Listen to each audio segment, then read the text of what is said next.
Welcome to the Fiscal Physical Podcast.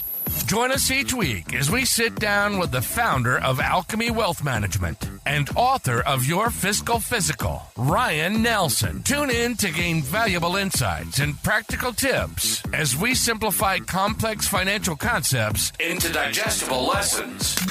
From budgeting to retirement planning, this podcast is your go-to resource for mastering financial literacy. Welcome to all the listeners today. Thank you for joining the Fiscal Physical Podcast. My name is Aaron. I'm the host of this podcast, and I am joined by the financial wizard, my words, not his, Ryan Nelson, founder of Alchemy Wealth Management, published author. Ryan, how is this day treating you so far? It is good. I'm glad to be here. How's your day going? It's pretty good, man. Pretty good. Any day that I can, sit down with my financial advisor and, learn stuff is always a good day for me. And learn about where all my money's going and what to do, what not to do, and then just kind of take it all home and digest it. So hope the listeners do the same, and hopefully you get some good stuff from this episode here. Perfect. So yeah, let's dive in. Awesome. So this topic today, we are going to be talking about asset location. In a previous episode, I can't remember which one, I think it was episode 5 actually, we talked about asset allocation, but today we're going to talk about asset location. Similar sounding words themselves. Yep. So when you kind of get thrown around, like, what is asset location, Ryan, in a high level breakdown for us? Yeah. So in just a quick refresher, so asset allocation was effectively like the percentage of your money, your investments you have in, say, stocks versus bonds. Mm-hmm. So just as a quick refresher there, that was asset allocation. Asset location is the types of accounts you hold those investments in. So on some previous episodes, we talked about like Roth IRAs versus traditional IRAs, right? There's also brokerage accounts. So there's lots of different investment accounts you can choose, and holding different investments in these different accounts has different implications. So it's really asset location, simply put, is just which accounts you're holding these individual holdings in. And so some examples of that might be, if you were buying some investment that you thought was going to grow a ton, mm-hmm. We talked in an earlier podcast about how you get all the growth tax-free in a Roth IRA. Which is incredible. Yeah, absolutely. So if you had some investment that you thought was going to grow a ton, you could put it into a Roth IRA. If you were right and it grew a ton, you'd get all that growth tax-free. Whereas if you put it in a traditional IRA, yeah, you'd still get all that growth, which is awesome, but you'd be taxed on it, right? So if you had both a Roth IRA and a traditional IRA and you were deciding between how to invest those accounts, and you had some inkling that some investment, again, I don't know that this is a best practice to go like, sure, anytime you use inklings. Yeah. But if for whatever reason you thought that some stock was going to go off the charts, in theory, you could go buy that in your Roth IRA instead of your traditional. And then if you were right and it did get tons of gains, you'd get all those gains tax-free. So that'd be one example. Another example I see a lot, and we can allude to this more in a future episode when we talk more about tax rates. But, there's some people in a previous episode, we mentioned dividends and how dividends work. And so some people try to base their retirement strategy off of dividends. And one of the nice things is if you get qualified dividends, they're taxed at a different tax rate than your normal ordinary income. And it's a more favorable tax rate. So there might be somebody out there, well, I know there's people out there that have heard this and they say, oh man, this dividend in retirement strategy is awesome. I can get all this money. I'm taxed at these lower rates. This is awesome. And then so they have their old 401k, they might have all their retirement in, say, an old 401k that's now an IRA, mm-hmm. and they have, $1 million in that account, and they say, okay, I'm going to buy all dividend paying stocks, and I'm going to use this dividend strategy as my retirement strategy, and it's going to put me, I'm going to be able to pay the gains I'm getting on this at lower and lower rates. Well, that's just not true. If all the money you're taking out of a traditional IRA or 401k are taxed at your ordinary income rates, mm-hmm. the only way this would be true is if those stocks that were paying these qualified dividends were in a brokerage account. So having the location that these investments are in are dictating the future tax implications, both for the growth as well as for these qualified dividends. So it's certainly an important consideration, especially for retirees as you're making distributions, which accounts, how you're invested in each specific account. And that would be asset location. Asset location. Okay, awesome. That is great to, kind of paint that picture of where it is so important. Like you think about there's the layman's like idea of like, oh, keeping your money under the mattress. Like, sure. Obviously yeah. it's like, okay, well that's there. It's not doing anything, but it's right here for when I need it. Right. Versus like, hey, maybe if I keep it in a savings account and get 0.001% on that, and then it just kind of gets higher level, or I guess more complex from there, to be like, where I have my money really shapes what I can eventually do with that money, or what you're looking to do with that overall. Absolutely. Cool. And that's really, I don't know. That's cool. That's cool to think about like that. And that's something that as a financial advisor, you would make sure that your client's money is in the right locations, right? Right. Yeah. So, I mean, if you're going back to like maybe that retiree wanting to execute the dividend retirement strategy first, it's like, is that even a strategy that you should be executing? If yes, the only way it gets executed efficiently is if it's in the right location, right? It's these things, I think, in practice don't come up or aren't like as meaningful as like it could be. Like, again, I don't think you should be buying an individual stock. Like, if you're not a stock analyst, you shouldn't probably be making these big, bold decisions on, oh, I'm going to put a bunch of money in stock ABC. Right. Well, if you're not a stock analyst, you probably shouldn't be putting money in stock ABC. So like, you wouldn't be like, again, big game hunting and trying to put this money into a Roth that's going to grow. And you're saying, oh, I'm putting it in the Roth because I want this growth tax free. That's probably not a good strategy to begin with. But if you're going to do it, put it in the right location, right? So if you are going to take that strategy, it's probably not one I would recommend. If you are going to do it, though, make sure you're doing it in the right location. So again, if you're following that retirement dividend strategy, make sure it's not in your 401k. Otherwise, you're not even getting the benefits you thought you were initially getting, right? So in reality, when we're building diversified portfolios for our clients, like asset allocation is, in my mind, far more important. Figuring that out, making sure that clients are taking the appropriate level of risk. Some of these nuances, when we have a nice, robust, defined retirement strategy, some of these nuances just don't come up.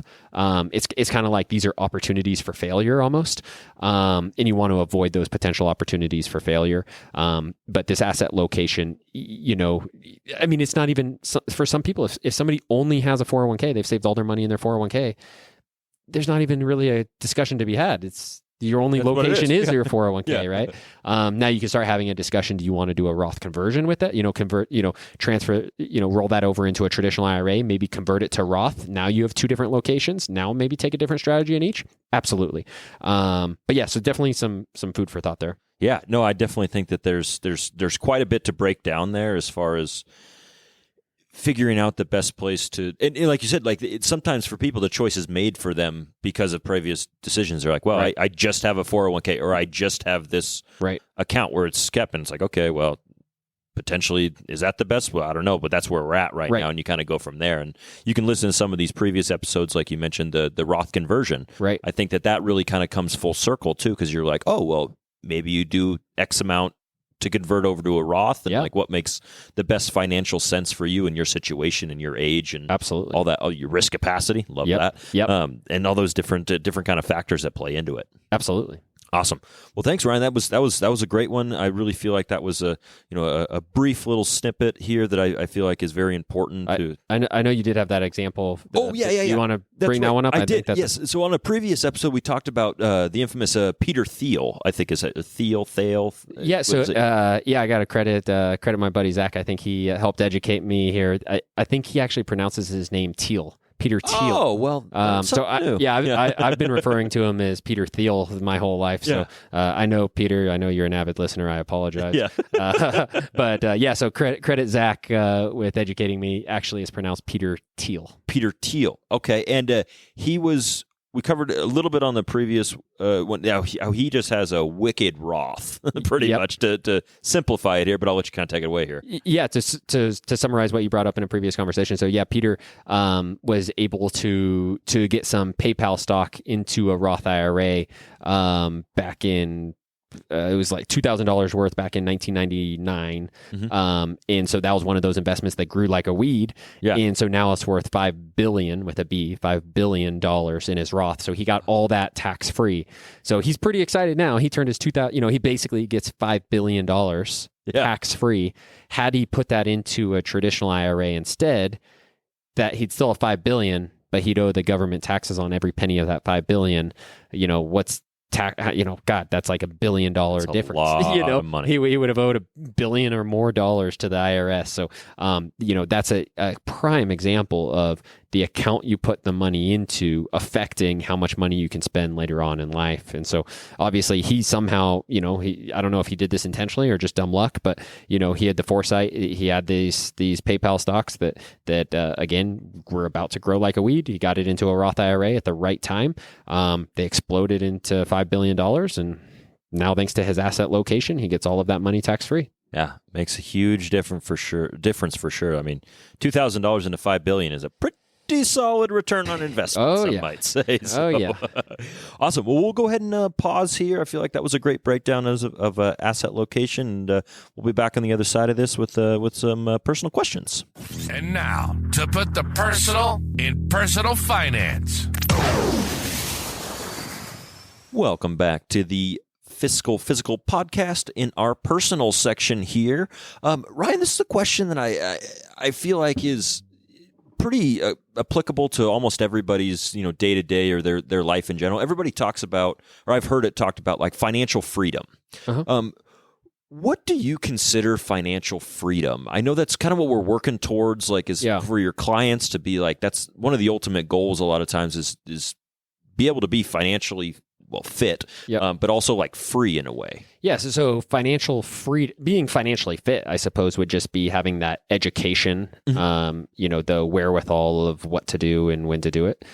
Becoming financially free, to gain financial freedom, in my mind, would be where money is no longer like a decision maker in your life. So right now, you'll probably wake up tomorrow and go to work, not because you feel like you have a decision, like you feel like you have to go to work because you have a car to pay for and a house to pay for and a kid to feed, right? Yep. And so I would say you don't have financial freedom right now. Right. Once you get to the point where any given day you could say, I don't want to go into work, I quit. You have financial freedom. You no longer need that money. You could keep the house over your head. You could keep the car in the garage. You could keep food on your kid's table. You could do all the things you need to do in life. That's when you become financially free and you've reached financial freedom. So that doesn't mean that you quit your job. You may wake up tomorrow and say, you might have $2 million, $5 million, $20 million, $100 million in your bank account.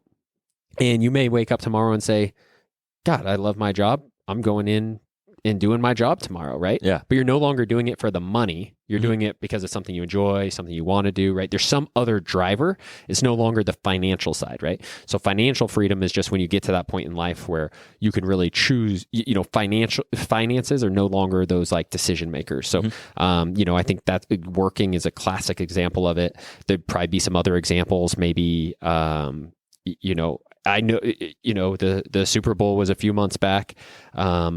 I didn't go to the Super Bowl. Right. I would say I couldn't afford going to the Super Bowl, right?